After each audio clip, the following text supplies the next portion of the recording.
A nomenclatura binomial, como vocês devem saber, foi iniciada pelo naturalista sueco Linnaeus no século XVIII. Ele foi o primeiro a sugerir um nome simples para descrever um organismo, formado pelo nome do seu gênero e apenas uma palavra para destacá-lo das demais espécies do gênero. Ele, de fato, não tinha em mente que isso se tornasse o ponto central da taxonomia como é hoje, mas imaginava essa terminação mais como um apelido, para ser mais fácil se referir a uma espécie sem precisar fazer referência a uma descrição de 2 ou 3 linhas como sempre fora.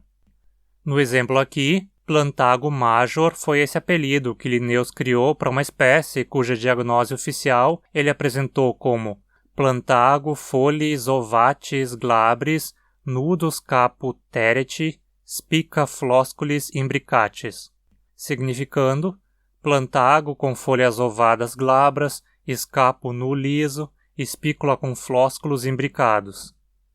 A primeira obra em que Linnaeus usou de forma padronizada sua ideia foi Species Plantarum, publicado em 1753, e que marca o início da nomenclatura válida em botânica. O nome da obra, Species Plantarum, significa espécies de plantas, e portanto incluía apenas plantas. Linnaeus expandiu o sistema para incluir os animais 5 anos depois, na 10ª edição de sua obra Systema Naturae. Mas depois de quase 3 séculos e incontáveis revisões, poucas espécies continuam com os nomes exatos dados por ele. Algumas, no entanto, se mantêm firmes com seu nome original. Apesar de elas serem poucas relativas ao número total de espécies que Linnaeus descreveu, elas ainda são muitas no total, então não vou apresentar todas aqui. O foco maior aqui é mostrar o nome mais antigo válido entre esses nomes antigos de Linnaeus. Mas se havia tantos na sua obra, como definir o mais antigo? O critério que usei aqui foi considerar o mais antigo o primeiro que aparece na obra, na parte superior da primeira página até espécies descritas. Ou, caso esse nome não ocorra mais da forma exata como é hoje, o primeiro abaixo dele que ocorre é considerado o mais antigo. Mas de fato, o primeiríssimo nome em Species Plantarum ainda é igualzinho até hoje. Cana indica. Essa planta é muitas vezes chamada de cana da Índia em português, e é uma planta ornamental consideravelmente comum. É provável que você já tenha visto em jardins por aí ou até a tenha no seu. O nome do gênero, cana, não foi inventado por Linnaeus, mas havia sido usado já por botânicos anteriores para essa planta. O nome vem do latim e significa literalmente cana, ou junco, uma planta com um caule alongado e tubular. É dela que temos as palavras cana e cano em português. Em latim clássico, é claro, esse nome nunca fez referência a essa planta específica, já que cana índica é nativa da América do Sul e Central. O nome índica como epíteto não foi por um erro na hora de identificar a procedência da espécie. Os botânicos da época, incluindo Linnaeus, sabiam que a planta vinha das Américas, mas na época a América tropical era chamada de Índias Ocidentais, sendo essa a razão do epíteto índica. Se considerarmos esse critério de os nomes mais no início da obra serem mais antigos, a cana índica é o primeiro ser vivo a receber um nome científico válido e o mais antigo a continuar com um nome inalterado até hoje. Agora, qual vocês pensam ser o primeiro animal a receber um nome científico válido e que segue imutável até hoje? A reação mais natural para tentar descobrir isso é correr até o Systema Naturae, que é a obra em que Linnaeus pela primeira vez fez uso de nomenclatura binomial para animais, e ver qual é o primeiro listado. E se a gente fizer isso, vai descobrir que o primeiro nome animal é Homo sapiens, ou seja, a nossa própria espécie.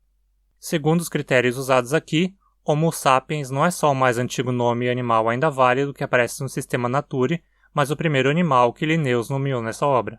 E você tem noção do significado exato do nome Homo sapiens? Muitos traduzem como homem sábio, mas não é a mais exata tradução. O nome do nosso gênero, Homo, é uma palavra em latim, mas não significa homem, e sim ser humano, pessoa, independente do gênero ou sexo do envolvido. Essa palavra é de fato ancestral da palavra para homem em português, mas não tinha esse sentido restrito na época do latim clássico.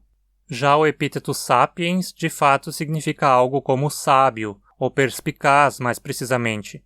É alguém capaz de discernir, perceber as coisas.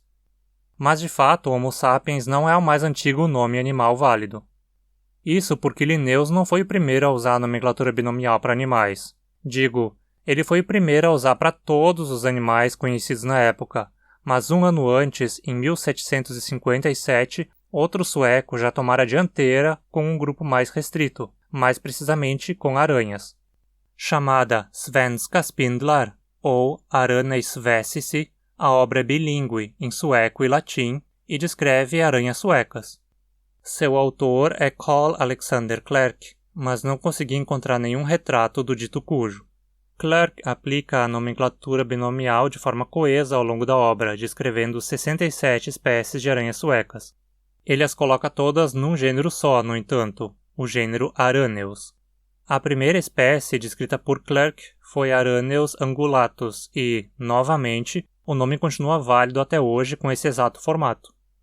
Isso porque o Código Internacional de Nomenclatura Zoológica considera que tanto o Sistema Nature quanto o Svenska Spindlar foram publicados em 1º de janeiro de 1758, mas um eventual conflito dos dois, Svenska Spindlar tem preferência, já que, na verdade, foi publicado em 1757.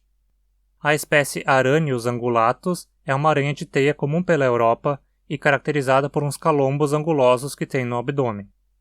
Em relação ao nome da espécie, o gênero Araneus é simplesmente a palavra latina para aranha. Aranha em latim pode ser tanto uma palavra masculina, araneus, quanto feminina, aranea. Linnaeus havia escolhido a forma feminina, mas Clerk usou a forma masculina, e como ele tem prioridade, a forma masculina é a que foi preservada até hoje. Angulato significa isso mesmo, angulado, com ângulo, por causa dos calombos angulosos no abdômen desse bichinho.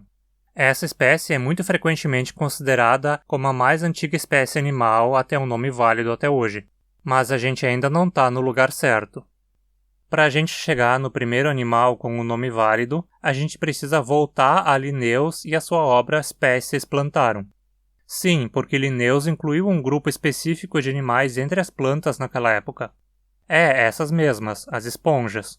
Dentro da sua ordem Auge, das algas, ele incluiu um gênero chamado Spongia.